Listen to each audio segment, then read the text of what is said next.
Hi, everyone. I'm Dr. Nishi Chawla once again. I'm going to read to you from the second segment of my 125-page long poem titled The Ganga, a River Poem. As you can gather from the first segment, my poetic methodology seeks to establish new truths even as it gives us deeper and additional insights into our own hidden nature. The poetic nature of my skepticism tries to take us as efficaciously towards the truth that sets us free as far as a human spirit goes. So my long poem, The Ganga, grapples with its themes rather than comments on them. It aims to act rather than react, even as it reflects on the nature of sacrality of the Ganga, the most sacred river in India, the Ganga. The second segment is titled Sacrality. The cobalt blue sky poses its faceted sides, absorb your blue-gray waters. Then you accept its rim and reach boldly, distilled from the pores of sweat-filled hands, offer flowers and food, tumescence of twisted prayers, swallow hard. Their sacred spaces, yours now. Handful of grain, super absorbent, superfluous treasure maps of dreams, wrung and rent.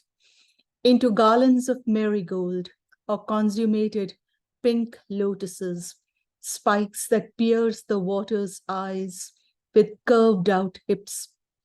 On the banks of medieval Benares, they take you away in cups of mechanical ingestion, only to return you to you. Ganga Mata ki jai, Abba chants aphrodisiacal, in simple gut-filled nips, warm and clothed minds, experiencing dry incantations. The Ghats unpin, Varanasi renamed, as the maze of people flock to you, body separates from soul in swirls of Sanskrit shlokas. Kasyam Maranam Mukti reveals a sugary plastic, shiny paradise, those dying close to you. Oh, Ganga Mata, see the cosmic road, liberated. Your coy thighs dissolve, and the raveled limbs of temples dot and devour the eyes. The Panchghat, where wings soar, where you and your sisters four vanish like cinnamon melt, like the arti with oil lamps that sink into one another, divine points. The shrine in your honor would but stop, stone steps and turrets, the lingams everywhere, the brilliant sun drowned by its own brilliance, bloodless light. The devotees grow as in an ornamental state of passion. They stride up and down the gold dust that a river can be so godly. Your assonance mesmerizes them. The dazzling pearls, the white dress, the third eye becomes a heft of optimism, a power unseen that lets life and death coexist. On your broad shoulders, grasp the naked form of their desires. In the lights on lamps let loose, in such terrific patterns, one shivers at the heedless beauty, the Vedic mantras chanted along, the sadhus lusting as they dip into you, as if this world cannot be the last place they touch. No route, nor shore, nor trail marks the way of their dear ancestors. That is the way, the one marked by you, the aura of one ever lighted, guiding, trudging, leading, ever on. While the ancestors, like burned out stars, cling like shadows to a past that would engulf us, leave their mark on us so quietly in you. Your touch purifies, There are ellipses, dust on the carpet, spots, speckled shells, and thoughts on the process of purification. I would rather seal them in jars, bottle them up, offer them to the dying, transformed to wedding guests, or sprinkle them largely on the sick. For my thoughts that grow like purple flowers on the corners of my questioning mind dare not, rather bloom around my souls. Purification? Is it a ritual or a fact about an untroubled sleep to make life less threatening, or the right of looking upon it, straight-faced, feel the glow of self-satisfaction, wax oneself with kind thoughts and deeds, nor take it to its core?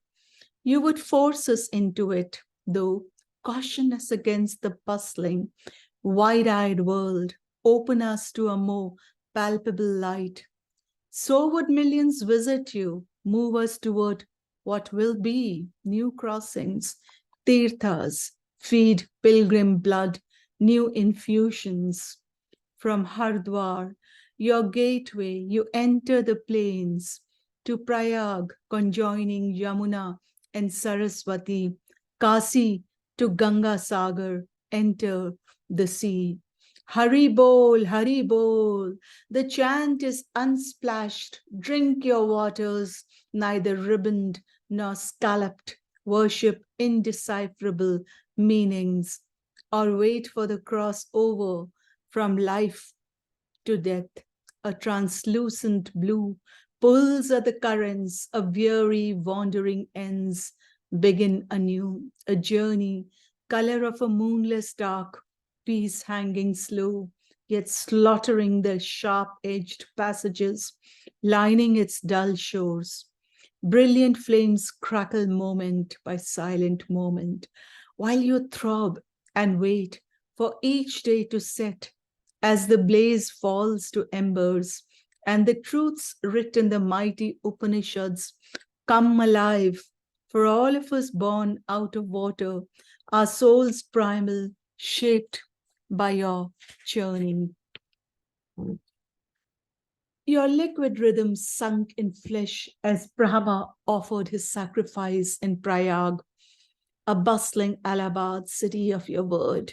The city traffic stalled. Your pulse throbs within, a deep drumming, a Triveni Sangam, like a petrified force pacing, the invisible Saraswati in ancient channels not seen, guards her stagnant waters like a mother cow suckling. River goddess, river mother, strike your turbulent flow against the hills and the ridges, burst upon the plains, then crest like the ebbing sun, like human life that will thaw. Saraswati grows silent, and Ma, you flow under in darkness, sunk in Vedic hymns. You are both one and the same, linked by blood, the air above and the earth below. You pair together a thumbprint against a hard curve, diving under, disappearing, as in a truck, as in a trick, goddess of fertility and of knowledge, satiating Indra's thirst, half moon of gold. In a subterranean channel, she wears out her dried up remnants, then joins a Triveni Sangam in new skins, renewed holiness, probe with shark eyes, her deep-lying truths snap the spine of the earth, thin shards of something familiar. Either she has lived for years, either we imagine, recognize a place where she breathes, a sheltered pavilion. For ragged human thoughts stay inspired, stir entire generations with silted doubts. Is she there or is she not? Those saffron-clad sannyasis insist. Her liquid desires, her upturned face lost to history. She's not there, yet everyone senses she is an invisible force. Can a river be a spectacle for braided truths? To see nothing, and yet to see like God she opens. In flashes of light, holding an inner sun, wherewithal she swells and then pulls a shadow over herself.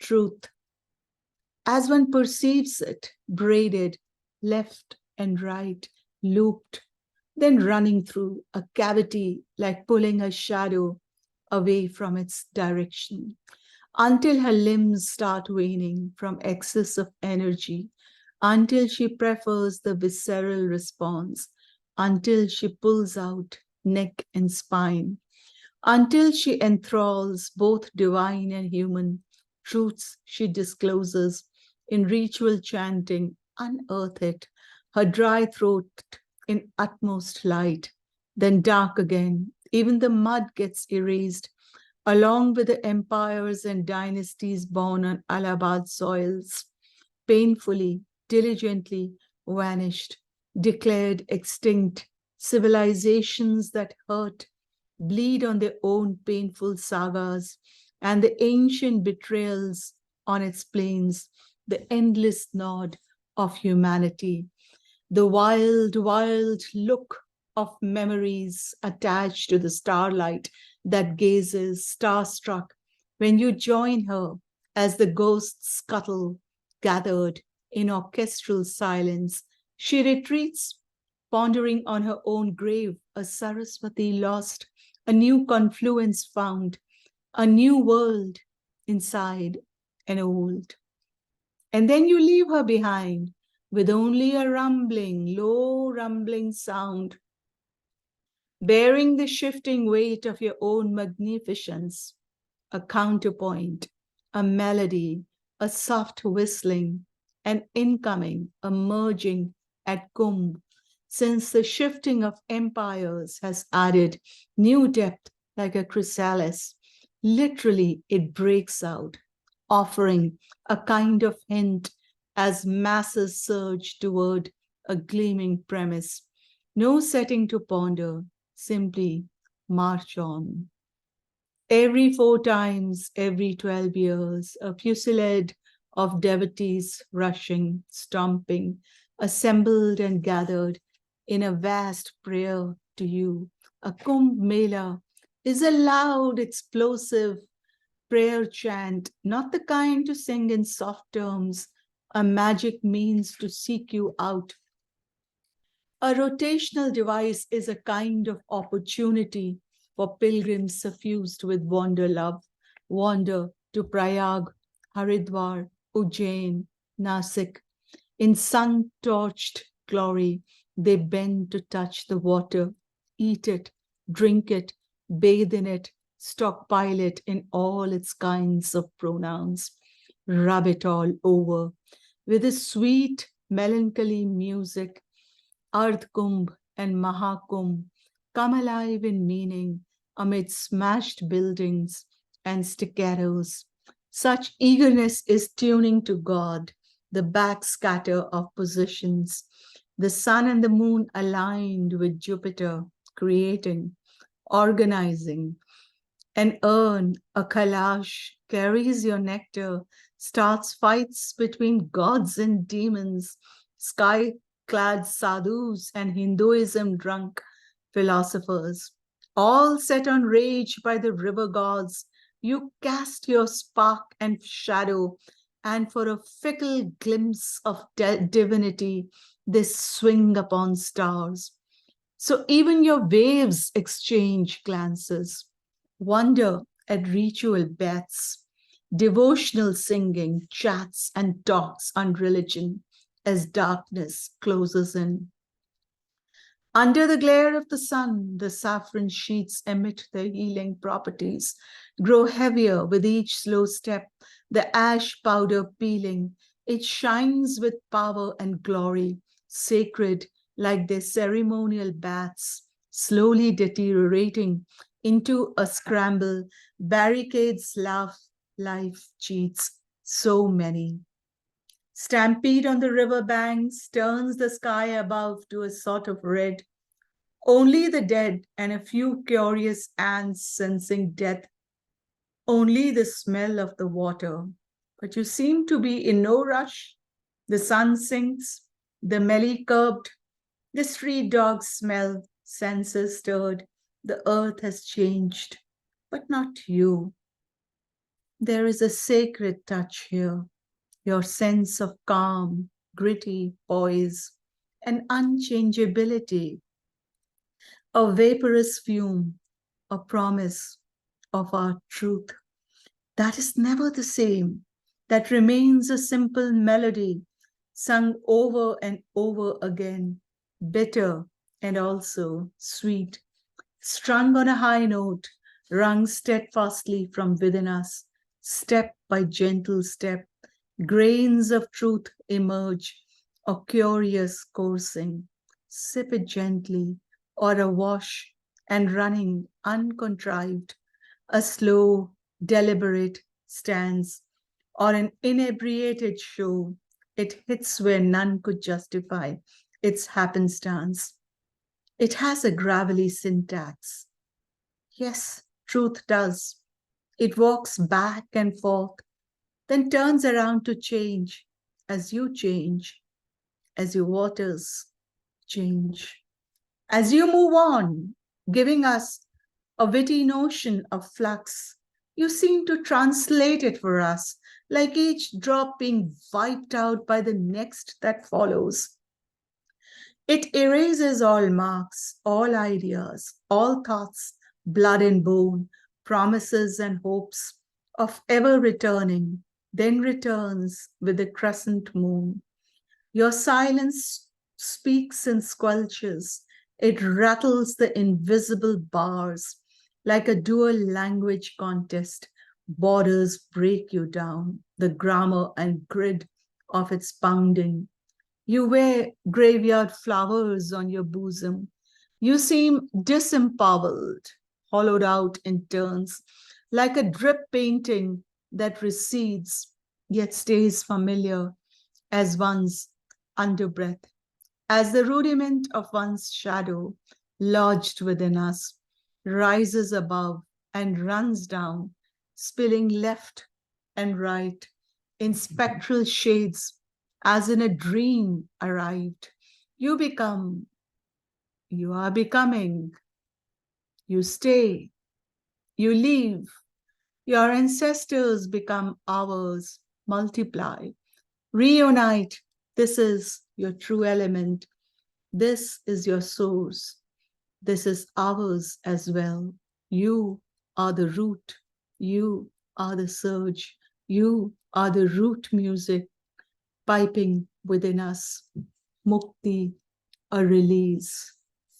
Thank you, everyone. This is Nishi Chawla reading from the second segment of a 125-page long poem titled The Ganga that was published in 2010.